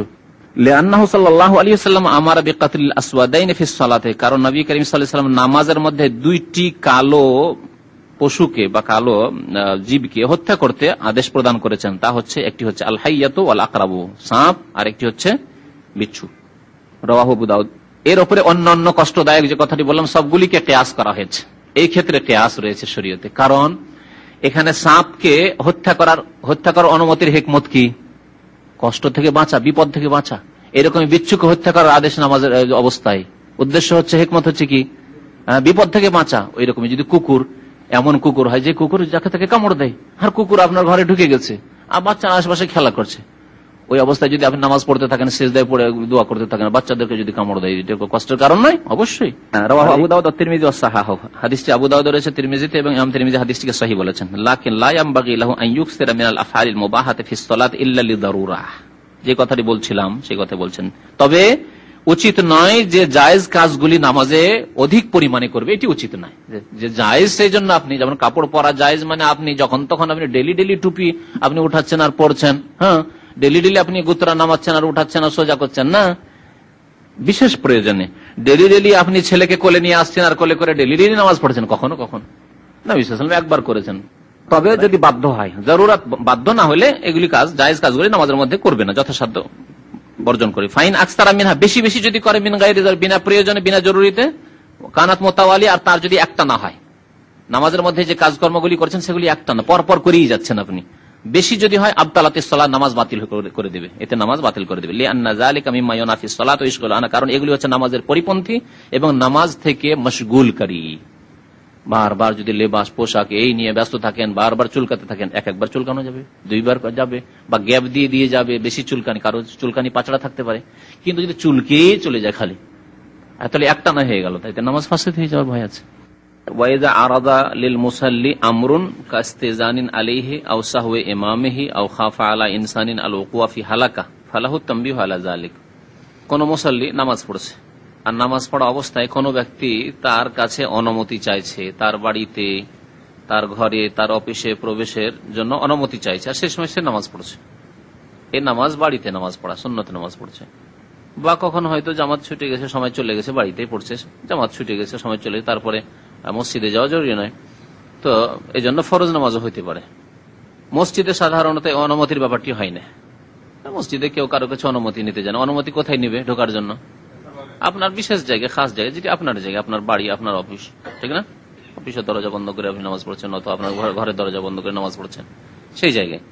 তো এখানে বলছেন একটি বিষয় যে আপনার কাছে অনুমতি চাইছে কোনো ব্যক্তি, আর আপনি নামাজের অবস্থায় রয়েছেন, মুসাল্লি, আপনি নামাজ পড়ছেন, অথবা আপনি নামাজ পড়ছেন ইমামের পেছনে, আর ইমামের ভুল হয়ে গেছে, সহ হয়ে গেছে, সে তেলাওয়াত করতে গিয়ে ভুল করুক, অথবা রুকু সিজদার ক্ষেত্রে ভুল করুক, অথবা তাশাহুদ বসতে হবে বসলো না, বসতে হবে না বসে গেল, যে কোনো রকমের ভুল হোক না কেন, ইমামের সহ ভ্রম হয়েছে, আরেকটি মাসলা। অথবা কোন ব্যক্তিকে দেখছে যে লোকটি ক্ষতি হবে বা ধ্বংস হয়ে যাবে, যদি আমি এই সময় একে সতর্ক না করি, সাবধান না করি, তো লোকটি কি হবে? ক্ষতিগ্রস্ত হবে বা ধ্বংস হয়ে যাবে, মারা যাবে।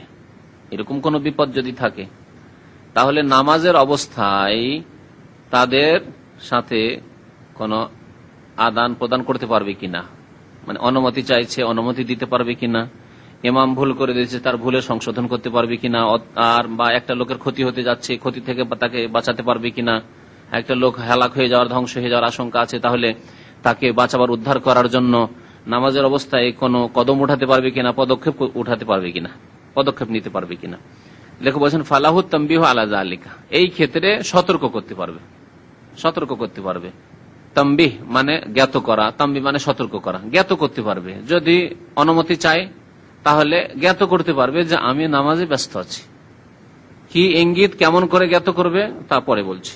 জানাতে পারবে যে হ্যাঁ, অনুমতি জানাবার ব্যবস্থা থাকে তো ঠিক আছে, না হলে কমপক্ষে এতটুকু জানাতে পারবে যে আমি নামাজে আছি, নামাজের অবস্থায় আছি। এইরকমই আর একটি মাসলা হচ্ছে টেলিফোন। আপনার বাড়িতে, আপনার রুমে আপনি একাই আছেন, আর টেলিফোন ধরার মতো কেউ নেই, আর বারবার রিং হয়ে চলে যাচ্ছে, রিং হয়ে চলে যাচ্ছে, কি করা যেতে পারে? নামাজের অবস্থায় তাকে জানানো যেতে পারে কিনা, তানবিহ, তাকে জানানো যেতে পারে কিনা যে আমি নামাজ পড়ছি। মনে আছে মাসলা? জানানো যেতে পারে, জি। তারপরে কিভাবে জানাবেন তা পরে বলছি। একটা লোক ধ্বংস হয়ে যার, সে বড় হোক আর ছোট, বিশেষ করে বাচ্চাদের ক্ষেত্রে এরকম বিপদের আশঙ্কা হতে পারে যে আগুন সামনে আছে, প্রদীপ জ্বলছে, লণ্ঠন জ্বলছে, আর ওই লণ্ঠনের আগুনে হাত দিতে যাচ্ছে, গরম পাত্র রাখা আছে, রান্না করে কিছু রাখা আছে, হাড়ি বাসন রাখা আছে, ওতে হাত দিতে যাচ্ছে বাচ্চা, আর নামাজ পড়ছে, মহিলা নামাজ পড়ছে বা পুরুষ নামাজ পড়ছে, বাচ্চাকে সতর্ক করতে পারে না? তো এসব ক্ষেত্রে সতর্ক করতে পারে। যদি কারো ধ্বংস হওয়ার আশঙ্কা থাকে তাহলে তো তাকে ধ্বংস থেকে বাঁচানো জরুরি, এই ক্ষেত্রে ওয়াজিব হয়ে যাবে, জরুরি হয়ে যাবে। কিভাবে জানাবে? বলছে পুরুষদের ক্ষেত্রে একটি নিয়ম আর মহিলাদের ক্ষেত্রে আরেকটি নিয়ম। পুরুষদের ক্ষেত্রে নবী করিম সাল্লাল্লাহু আলাইহি ওয়াসাল্লাম বলেছেন, একটি আম হাদিস, আত-তাসবিহু লির-রিজালি ওয়া তাসফিকু লিন-নিসা, পুরুষদের জন্য সুবহানাল্লাহ বলা আর মহিলাদের জন্য তালি বাজানো বা তালি দেওয়া। তাহলে কেউ যদি অনুমতি চায়, ওই অবস্থায় পুরুষ লোক কি করবে? দরজা বারবার নক করছে, বেল বাজিয়ে চলে যাচ্ছে, একবার হয়ে গেল, দুইবার হয়ে গেল, তিনবার হয়ে গেল, আপনার নামাজ শেষ হয়নি, দরজা খুলতে পারছেন না, তিনবারের পরে চলে যাবে। বা আওয়াজ দিচ্ছে, তার আওয়াজে বুঝতে পারছেন অমুক লোক আছে, তার আসা জরুরি, আপনার বাড়িতে বা আপনার সাথে সাক্ষাৎ করা জরুরি হয়, তার জরুরি অথবা আপনারই জরুরি, তাহলে তাকে জানানো যাবে। কিভাবে? সুবহানাল্লাহ সুবহানাল্লাহ বললে খুলতে পারছেন আর সুবহানাল্লাহ বলছেন, তার মানে সে বুঝতে পারবে যে নামাজে ব্যস্ত আছে, আমি তাহলে অপেক্ষা করি। বারবার বেল না বাজিয়ে বা ফিরে চলে না যে আমি কি করি, অপেক্ষা করি। কি বলবে পুরুষ লোক? সুবহানাল্লাহ বলবে। টেলিফোনের মাসলা, টেলিফোন বারবার রিং হচ্ছে, সে মোবাইলে হলে তো নামই দেখতে পাচ্ছেন, না নাম আসছে, টেলিফোন না আসছে। আজকাল ইয়েতেও ল্যান্ড টেলিফোন অনেক সময় নম্বর আসে, তাই না? ওর ব্যবস্থা আছে, নম্বর আসছে, দেখছেন আপনার আম্মা টেলিফোন করছে বা গুরুত্বপূর্ণ টেলিফোন আছে, জরুরি আপনার মালিক টেলিফোন করছে, জরুরি জবাব দেওয়া এখন, বা এরকম যে কোনো ক্ষেত্রে হোক যে টেলিফোন, এই টেলিফোনের জবাব দেওয়া জরুরি। তারপর অনেক সময় আপনার দেশ থেকে টেলিফোন আসছে, যদি জবাব না দেন আপনি 2 দিন 3 দিন চলে যাবে, টেলিফোন লাগাই দিতে পারেন না, টেলিফোন ঢুকে না বাংলাদেশ। এরকম হচ্ছে না? হচ্ছে না? অনেক সময় হচ্ছে জরুরি টেলিফোন, ওরা টেলিফোন করছে, আপনি জবাব দিতে পারলেন না, আপনি টেলিফোন ঢুকাইতে পারেন না, যে পরে যে জবাব দিয়ে দেবো করে, তাও আপনার এখতিয়ারে নেই। তাহলে এই ক্ষেত্রে টেলিফোনটা উঠিয়ে কি করলেন, সুবহানাল্লাহ মাসলা মনে রাখেন, টেলিফোন উঠিয়ে কি বলবেন, সুবহানাল্লাহ। ব্যাস এইরকমই ইমামের সহ হলে, ইমামের সহর উপরে তো আমল আছে, এই মাসলা জানা আছে যে ইমামের যদি ভুল হয় তাহলে কি করতে হবে, সুবহানাল্লাহ। কিন্তু এই ক্ষেত্রে যে হালাত আছে, আল্লাহু আকবার বলে পাকিস্তানে, মানে উপমহাদেশের মধ্যে যে হালত আছে জাহিল মূর্খদের মধ্যে, নবী সাল্লাল্লাহু আলাইহি ওয়াসাল্লাম তাসবিহ বলেছেন, তারা আল্লাহু আকবার বলবে, অথচ আল্লাহু আকবার কোথাও নেই, না তাদের মযহাবেও নেই, যে হালত, এটি অজ্ঞতা। এমন কিছুতে হাত দিতে যাচ্ছে, কারেন্টে হাত দিতে যাচ্ছে, বাচ্চা বুঝে না, কারেন্টে হাত দিতে যায়, সুবহানাল্লাহ। যদি ভাবেন যে সুবহানাল্লাহ বললে সে সাবধান হয়ে যাবে, সুবহানাল্লাহ বলে যথেষ্ট। যদি না সুবহানাল্লাহ দিয়ে কেউ উদ্ধার করা যাবে না, বাঁচানো যাবে না, এই হাত দিয়ে দিবে, বুঝে না, অবুঝ, তাহলে ধরতে হবে তাকে, তাহলে হরকত করতে হবে, ধরতে হবে, টেনে নিতে হবে।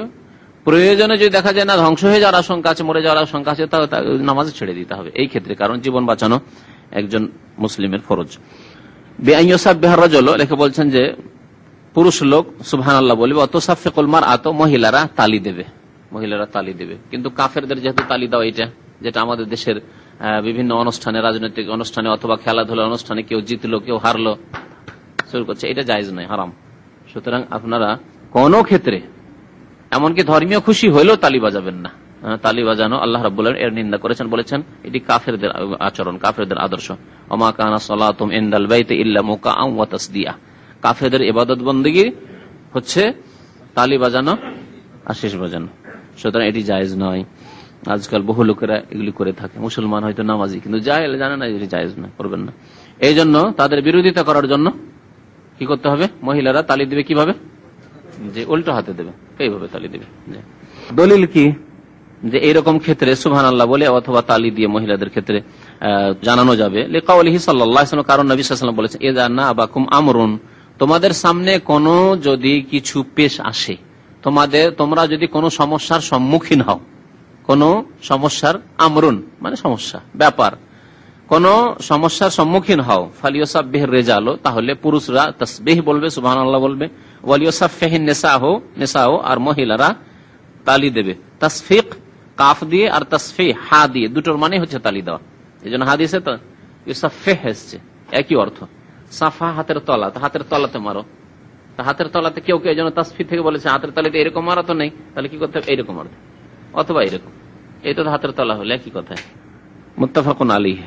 ওয়ালা ইউকরাহু সালামু আলাল মুসাল্লি ইযা কানা ইয়ারিফু কাইফা ইয়ারুদ্দু, ওয়ালা ইউকরাহু সালামু আলাল মুসাল্লি ইযা কানা ইয়ারিফু কাইফা ইয়ারুদ্দু, ওয়ালিল মুসাল্লি হিনাইযান রাদ্দুস সালাম ফি হালিস সালাতি বিল ইশারাতি লা বিল লাফজ। এখন বলা হচ্ছে যে নামাজিকে সালাম দেওয়া আর সালামের উত্তর দেওয়া। নামাজি সালাম দেবে না, ঠিক না? তো নামাজিকে সালাম দেওয়া যাবে কিনা? যাবে। তো নামাজিকে যদি সালাম দেওয়া যায় অথচ সে আল্লাহর সাথে, আল্লাহর ইবাদত বন্দেগীতে মাশগুল আছে, তো যে লোক খাওয়া দাওয়া করছে তাকে সালাম দেওয়া যাবে, যাবে না? তো এগুলি যে হালাত নয় আমাদের সমাজের, যে খাবের অবস্থায় সালাম দেওয়া নেই।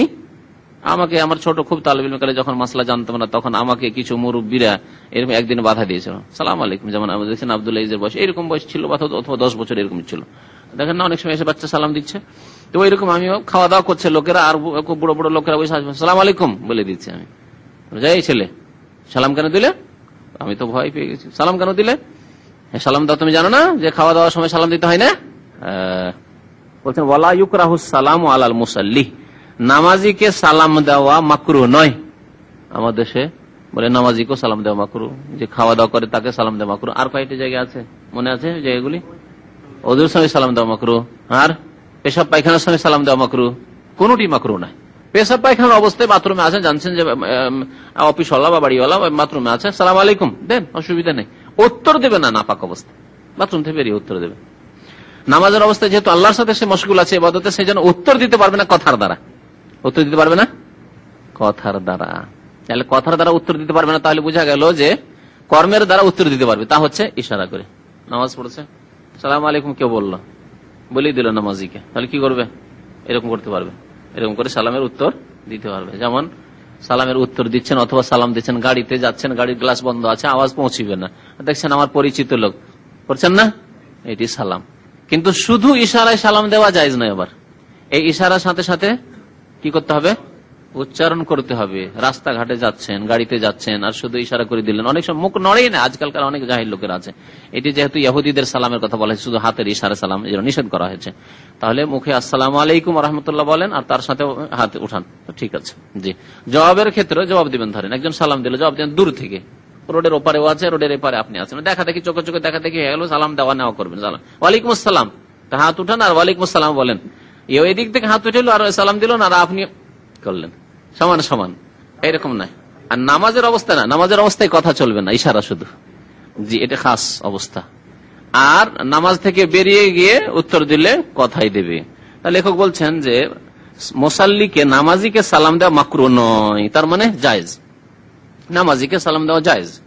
মসজিদে যাচ্ছেন, জামাত চলছে, সালাম আলাইকুম বলা জায়েজ।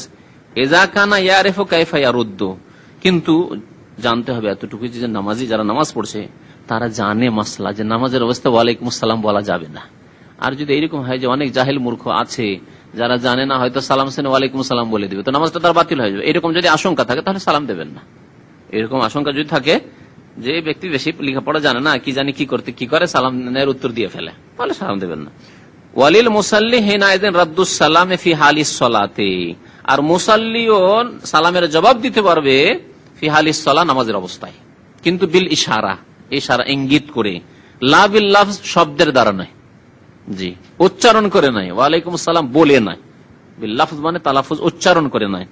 ফালা ইয়াকুলু, সুতরাং বলবে না যে ওয়ালাইকুম আসসালাম, সালাম দিল নামাজিকে, বলবে না যে ওয়ালাইকুম আসসালাম, তাহলে ইশারাতে দেবে। ফাইন রাদ্দাহু বিল লাফজে, যদি কেউ উচ্চারণ করে সালামের জবাব দিয়ে দেয় নামাজের অবস্থায়, সালাম বললো, নামাজ পড়ছে, আর একজন লোক সালাম দিল, বললো ওয়ালাইকুম আসসালাম, তাহলে কি হবে?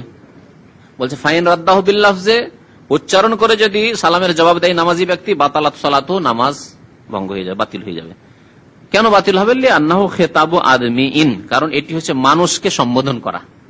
নামাজের অবস্থায় ওয়ালাইকুম বলে, কুম বলে খিতাব করা হচ্ছে মানুষকে সম্বোধন করা, কারণ সেই ব্যক্তি আল্লাহর সাথে কথা বলতে বলতে মানুষের সাথে কথা বলে দিল। ওয়ালাইকুম আসসালাম মানে আপনার ওপর শান্তি বর্ষিত হোক হে মাহমুদ, ও জামান ভাই আপনার ওপর শান্তি বর্ষিত হোক। তাহলে আল্লাহর সাথে কথা বললো না, এখন কি করলো? মানুষকে সম্বোধন করা শুরু করলো। আর নামাজ হচ্ছে আল্লাহর সাথে চুপি সুরে কথা বলার নাম। ইন্নাল মুসাল্লি ইযা সাল্লা, মুসাল্লি যখন নামাজ পড়ে, ইউনাজি রাব্বাহু, তখন সে রবের সাথে চুপি সুরে কথা বলে, মুনাজাত করে, মানে চুপি সুরে কথা বলে। আর এর ব্যতিক্রম যদি ঘটে তাহলে নামাজ বাতিল হয়ে যাবে। কেউ যদি বলে আমরা তো নামাজে সম্বোধন করছি মানুষকে, কোন জায়গায়? আত্তাহাতে। কাকে? রাসূলুল্লাহ সাল্লাল্লাহু আলাইহি ওয়াসাল্লামকে। আসসালামু আলাইকা আইয়ুহান নাবিয়্যু, সালাম বর্ষিত হোক আপনার উপর। আপনার উপর কা? এখানে বলেন ওয়ালাইকুম আসসালাম, মানুষকে, অন্য মানুষকে বলেন। ওখানে রাসূলুল্লাহ সাল্লাল্লাহু আলাইহি ওয়াসাল্লাম বলছেন আসসালামু আলাইকা আইয়ুহান নাবিয়্যু, হে নবী আপনার উপর সালাম বর্ষিত হোক। নবীকে তো সম্বোধন করলেন, এটা তো মানুষকে খেতাব করা নয়। এর জবাব এখানে কেন নামাজ বাতিল হয় না? কারণ নবী করিম সাল্লাল্লাহু আলাইহি ওয়াসাল্লাম এইভাবে সাহাবায়ে কেরামদেরকে বলেছেন যে তোমাদেরকে এইভাবে নবীকে সালাম পেশ করতে হবে। আল্লাহ তোমাদের উপর সালাম পেশ করা ফরজ করেছে নামাজের অবস্থায়, এটি নামাজের রুকন। আর তার বাস্তব আমল হচ্ছে এইরকম করে যে তোমরা বলবে আসসালামু আলাইকা আইয়ুহান নাবিয়্যু ওয়া রাহমাতুল্লাহি ওয়া বারাকাতুহু। জি, ওয়ালাহু তাখিরুর রাদ্দ ইলা মা বাদাস সালাম। আর নামাজি ব্যক্তি যদি মনে করে যে না, আমি ইশারাতে আমি সালামের জবাব দেব না, আমি কথার দ্বারাই সালামের জবাব দেব নামাজ থেকে বেরিয়ে, নামাজ শেষ করে, তাহলে এটিও তার জন্য জায়েজ। এর জন্য বিলম্বের জন্য সে গুনাহগার হবে না, বরং বিলম্ব করতে পারে। ওয়ালাহু তাখিরুর রাদ্দ, রাদ মানে জবাব দেওয়া, জবাব দেওয়াকে বিলম্ব করতে পারে সেই ব্যক্তি ইলা মা বাদাস সালাম, সালাম ফিরার পর পর্যন্ত। সালাম যখন ফিরা হলো তখন বলবো ওয়ালাইকুম আসসালাম। বলছেন ওয়ায়াজুজু লিল মুসাল্লি আন ইয়াকরা ইদ্দাতা সুওয়ারিন ফি রাকাতিন ওয়াহিদা, নামাজের জন্য এই জায়েজ যে এক রাকাতে একাধিক সূরা পাঠ করবে, এক রাকাতে একাধিক সূরা, সূরা ফাতিহার পরে পাঠ করবে। লিমাফিস সাহি, কারণ বুখারী শরীফে রয়েছে আন্না নবী সাল্লাল্লাহু আলাইহি ওয়াসাল্লাম, নবী সাল্লাল্লাহু আলাইহি ওয়াসাল্লাম কারা ফি রাকাতিন, এক রাকাতে পড়লেন, মিন কিয়ামিহি, দাঁড়িয়ে, বিল বাকারা, সূরা বাকারা, নিসা এবং আলে ইমরান, এই তিনটি সূরা পড়লেন। এক রাকাতে একাধিক সূরার মাসলা হইল, তাই না? এর উল্টো হচ্ছে প্রথম রাকাতে আপনি পড়লেন লিইলাফি কুরাইশ, আর দ্বিতীয় রাকাতে আপনি পড়লেন ওয়াত্তিন ওয়াজ-জাইতুন, অথবা আলাম তারা তার আগে আছে, পরের রাকাতে পড়লেন। জায়েজ না জায়েজ নয়? আমাদের দেশের মাযহাবী ভাইয়েরা বলছে যে না, জায়েজ নয়। এই ভুলটা ভেঙে দেওয়ার জন্য আবার মাসলাটা আমি স্মরণ হলো যে না, এটা তাম্বি করা জরুরি। তারা বলছে জায়েজ নয়, মাসলা শুনে রাখেন, নামাজ বাতিল হবে। জায়েজ নয়, নামাজ বাতিল হয়ে যাবে, নামাজ বাতিল হয়ে যাবে তাদের কাছে। দলিল কইছে তুমি কোরআনের তরতিবের খেলাফ করলে, কোরআনের তরতিবের খেলাফ করলে, আর কোন দলিল নেই, এটাই কথা। এর উত্তর কি দেওয়া যাবে? এর উত্তর নবী সাল্লাল্লাহু আলাইহি সাল্লামের আমলে আছে যে নবী সাল্লাল্লাহু আলাইহি সাল্লাম প্রথম সূরা আলে ইমরান, তারপরে সূরা বাকারা, অথবা নিসা, তারপরে আলে ইমরান, এইরকম করে পড়েছেন। জি, নাসাই শরীফে, আবু দাউদ, এই হাদিসগুলি আছে। কথা হচ্ছে একাধিক রাকাত হলে তরতিবের খেলাফ করা প্রথম কথা নবী সাল্লাল্লাহু আলাইহি ওয়াসাল্লাম থেকে প্রমাণ আছে। আর তারা যে বলেছে যে তরতিব খেয়াল রাখা জরুরি, আর এই ব্যক্তি প্রথম রাকাতে শেষের সূরাগুলি পড়লো আর দ্বিতীয় রাকাতে আবার আগের সূরাগুলি পড়ছে, এটা তরতিবের খেলাফ করে দিল, সেজন্য নামাজ বাতিল হবে, কথাটি ভুল। কারণ এই তরতিব আল্লাহর পক্ষ থেকেও নয়, রাসূলুল্লাহ সাল্লাল্লাহু আলাইহি ওয়াসাল্লামের পক্ষ থেকেও নয়, সুতরাং শরীয়তের তরতিব এইটি নয়। তবে এই তরতিব হয়েছে পরে সাহাবায়ে কেরামদের যুগে। উসমান রাদিয়াল্লাহু তাআলা যখন মুসহাফ তৈরি করেছেন, তখন এই তরতিবে মুসহাফে উসমানী তৈরি হয়েছে। এই জন্য অন্যান্যরা নিজেরা যে কোরআন লিখে রেখেছেন, যেমন আব্দুল্লাহ বিন মাসউদ রাদিয়াল্লাহু তাআলার কাছে মুসহাফ ছিল, তাতে এই তরতিব ছিল না। উবাই বিন কাবের কাছে মুসহাফ ছিল, তিনি, যারা হাফেজরা তারা নিজে নিজে লিখে রেখেছেন। যায়েদ বিন সাবিতের কাছে ছিল, তিনি কাতেব ওহী লিখে রেখেছেন। এই তরতিবে ছিল না। আসল তরতিব তো কোরআনে নাযিল হওয়ার তরতিব, যেভাবে নাযিল হচ্ছে ওই রকম যদি তরতিবই বলতে হয়, তাহলে এরকম ফতোয়া দিতে হয় আমাদের মাযহাবী ভাইদেরকে যে যেভাবে কোরআন নাযিল হচ্ছে সেভাবে তেলাওয়াত করতে হবে। তাহলে ইকরা বিসমি রাব্বিকাল্লাযী আগে পড়তে হবে, ইকরা বিসমি রাব্বিকাল্লাযী পড়তে হবে, তারপরে সূরা মুজাম্মিল, সূরা মুদ্দাসসির, এসব পড়তে হবে, ঠিক না? মক্কি সূরা, তারপর মাদানী সূরা, এই করলে তো পেরেশান হয়ে যাবে মানুষ, যে কোনটা মক্কি কোনটা মাদানী, এইসব মুশকিল পড়ে যাবে। তো কথা হচ্ছে যে তরতিব যেহেতু আল্লাহ এবং রাসূলের পক্ষ থেকে নয়, সেই জন্য তরতিবের খেয়াল রাখা জরুরি নয়। তবে তরতিবের খেয়াল রাখা যদি মুস্তাহাব বলে ভালো, যে সাহাবায়ে কেরামরা যখন তরতিব দিয়েছেন এইভাবে, তখন ওই তরতিব, আর কোরআনে কারীমের তরতিব এরকম আছে, এইরকম খেয়াল রেখে যদি পড়ে তো মুস্তাহাব, উত্তম। উত্তমের ফতোয়া দেন, অসুবিধা নেই, কিন্তু ওয়াজিব আর না করলে নামাজ হবে না, ফতোয়া একবারে ডাহা ভুল, এরকম ফতোয়া দেবেন না আর শুনবেন না। তারপরে নবী সাল্লাল্লাহু আলাইহি ওয়াসাল্লাম যদি এই তরতিবে পড়ে থাকেন বাকারা, নিসা, আলে ইমরান, তাহলে নবী সাল্লাল্লাহু আলাইহি ওয়াসাল্লামের যুগে তো এরকম তরতিব ছিল না, নবী সাল্লাল্লাহু আলাইহি ওয়াসাল্লাম এরকম তরতিব দেননি। কিন্তু আয়াতের তরতিবগুলি, আরেকটি কথা আরো বলি, আয়াতের তরতিবগুলি নবী সাল্লাল্লাহু আলাইহি ওয়াসাল্লাম নিজে করিয়েছেন। আয়াতের বিন্যাস নবী সাল্লাল্লাহু আলাইহি ওয়াসাল্লাম করিয়েছেন। অর্থাৎ সূরা বাকারায় ধরেন কতটি আয়াত আছে? 286। এই যে তরতিব আছে, সেই তরতিব নবী সাল্লাল্লাহু আলাইহি ওয়াসাল্লামের পক্ষ থেকে। তাহলে আপনি এইরকম করবেন যে আল্লাহু লা ইলাহা ইল্লা হুয়াল হাইয়ুল কাইয়ুম লা তাখুযুহু সিনাতুন ওয়ালা নাওম, আগে পড়ে নিলেন প্রথম রাকাতে, আর দ্বিতীয় রাকাতে পড়বেন আপনি মনে করেন খাতামাল্লাহু আলা কুলুবিহিম ওয়া আলা সামইহিম ওয়া আলা আবসারিহিম গিশাওয়া ওয়া লাহুম আযাবুন আযীম, না, চলবে না, জায়েজ নয়। বুঝতে পারা গেছে? সূরার তরতিব জরুরি নয়, কিন্তু আয়াতের তরতিব অবশ্যই জরুরি, কারণ নবী সাল্লাল্লাহু আলাইহি ওয়াসাল্লাম স্বয়ং এই বিন্যাস দিয়েছেন আয়াতের তরতিব। যেমন ছোট সূরাই ধরেন, ছোট সূরাকে উল্টো করে পড়তে পারবেন, এটা আপনার বিবেকই ধরে না, যে সাব্বিহিসমা রাব্বিকাল আলা পড়বেন, বা হালাতাকা হাদিসুল গাসিয়া প্রথম রাকাতে পড়বেন, আফালা ইয়ানজুরুনা ইলাল ইবিলি কাইফা খুলিকাত ওয়া ইলাস সামাই কাইফা রুফিআত ওয়া ইলাল জিবালি কাইফা নুসিবাত, আর ইলা আখিরি পড়লেন। তারপরে দ্বিতীয় রাকাতে পড়ছেন হালাতাকা হাদিসুল গাসিয়া ওয়াজুহু ইয়াওমা ইদিন খাসিয়া, আপনার বিবেকে ধরছে, জায়েজ নয়। তো ওই রকমই বড় সূরাগুলি সম্পর্কে আপনাকে খেয়াল রাখতে হবে, যে আয়াতুল কুরসি আগে আছে না আমানা রাসূল আগে আছে, আপনাকে খেয়াল রাখতে হবে। ওয়ায়াজুজু লাহু, আর নামাজের জন্য জায়েজ আন ইউকাররিরা কিরাআতাস সূরাতি ফারাকাতাই, এটা হচ্ছে যে একটি সূরাকে, এটাকে অনেকে আমাদের দেশের মানুষ নাজায়েজ মনে করে, সুবহানাল্লাহ বলা শুরু করে। তা হচ্ছে যে একটি সূরাকে 2 রাকাতে পড়া, প্রথম রাকাতে আলাম তারা কাইফা ফাআলা পড়লেন, দ্বিতীয় রাকাতে আলাম তারা কাইফা ফাআলা। যদি এরকম পড়ে তো সবাই সুবহানাল্লাহ বলা শুরু করে না?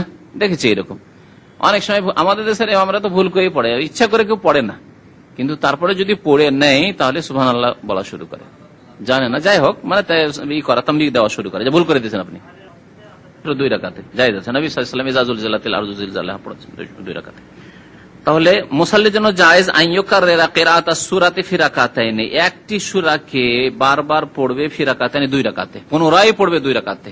তাকরার করা মানে পুনরায় পড়া 2 রাকাতে একই সূরা।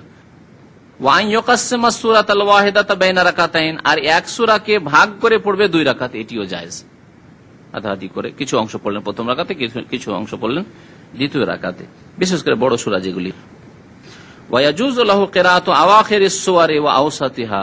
আরেকটি মাসলা হচ্ছে যে সূরা বড় সূরার মধ্য থেকে শুরু করলেন, সূরার শেষ থেকে শুরু করলেন, দিয়ে পড়লেন, চলবে না? চলবে না।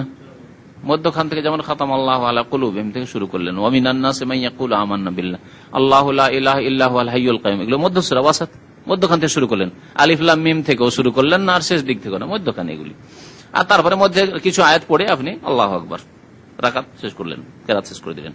আর শেষ দিক থেকে যেমন আপনি লিল্লাহি মা ফিস সামাওয়াত শুরু করলেন, অথবা আমানার রাসূল থেকে শুরু করলেন, লা ইউকাল্লিফুল্লাহু নাফসা ইল্লা উসআহা থেকে শুরু করলেন, শেষ আয়াত পড়লেন বা শেষের দিকের আয়াতগুলি পড়লেন।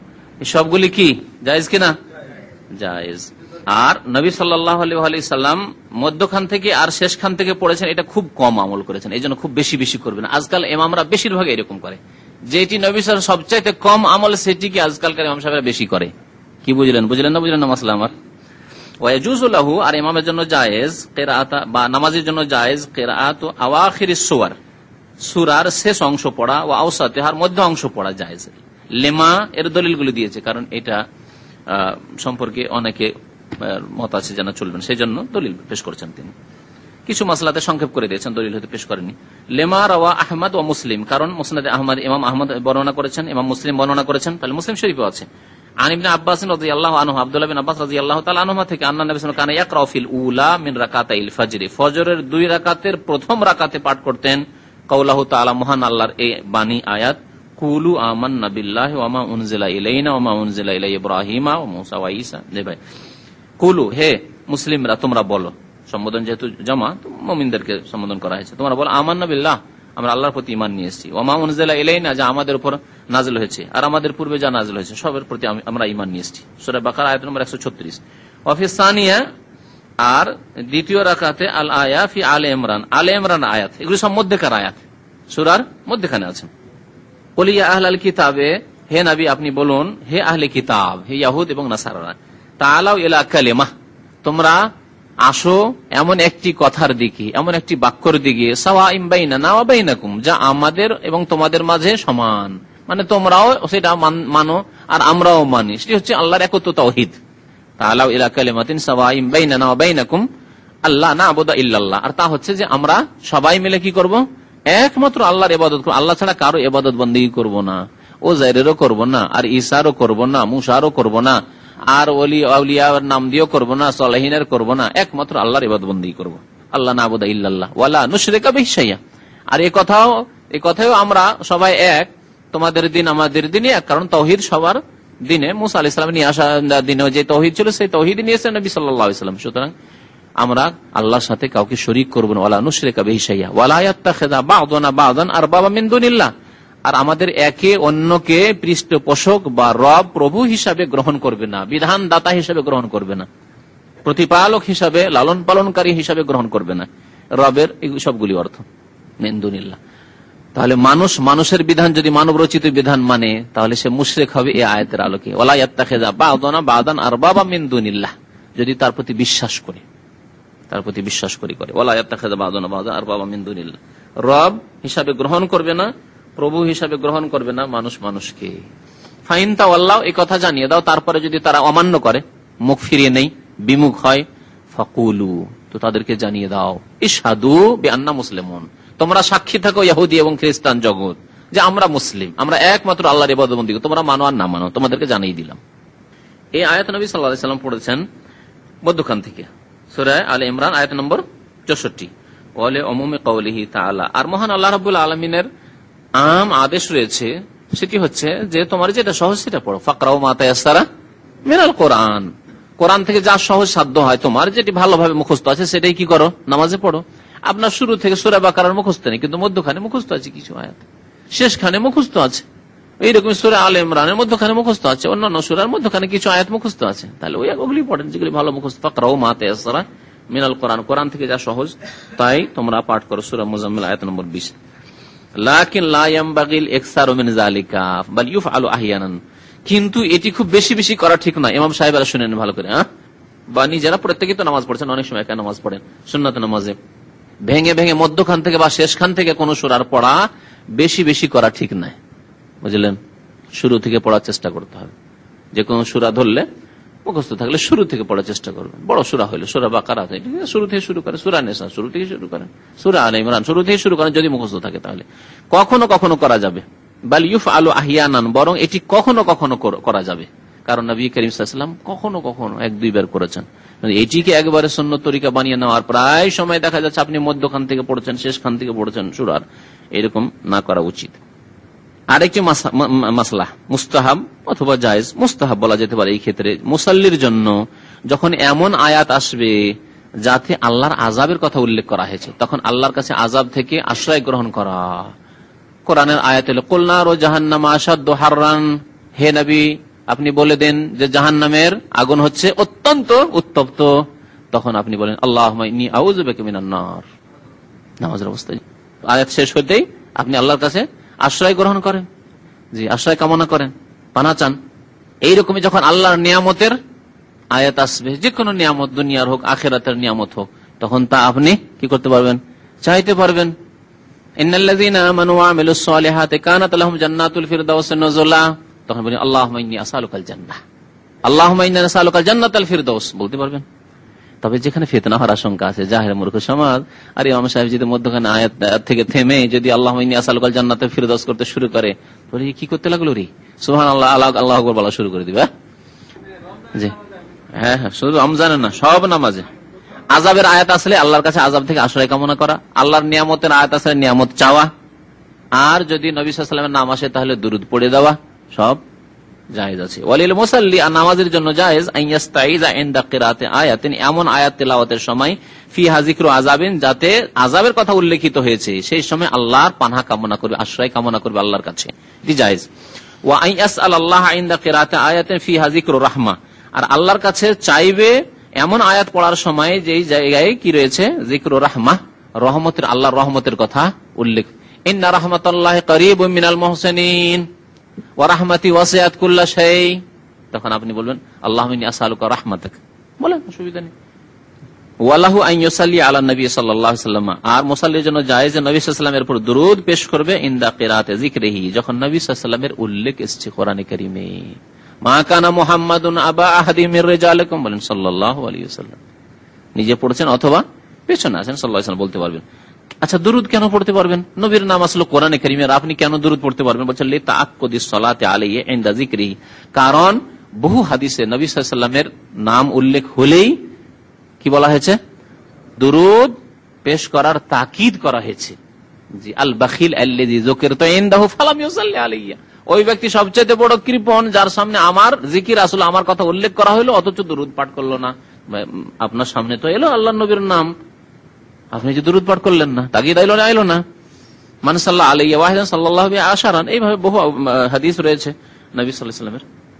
হাযিহি জুমলাতুম মিনাল উমুর আল্লাতী ইউস্তাহাব্বু লাকা আও ইউবাহু লাকা ফিলুহা হালাস সালাতে। লেখক বলছেন যে এই কয়েকটি বিষয়, জুমলাতুন মানে কয়েকটি বিষয়, জুমলাতুম মিনাল উমুর, এই কয়েকটি বিষয় উল্লেখ করা হলো আল্লাতী ইউস্তাহাব্বু লাকা, যা আপনার জন্য মুস্তাহাব করা ভালো, আও ইউবাহু লাকা বা আপনার জন্য জায়েজ, ফিলুহা সেসব কাজগুলি করা নামাজের অবস্থায়।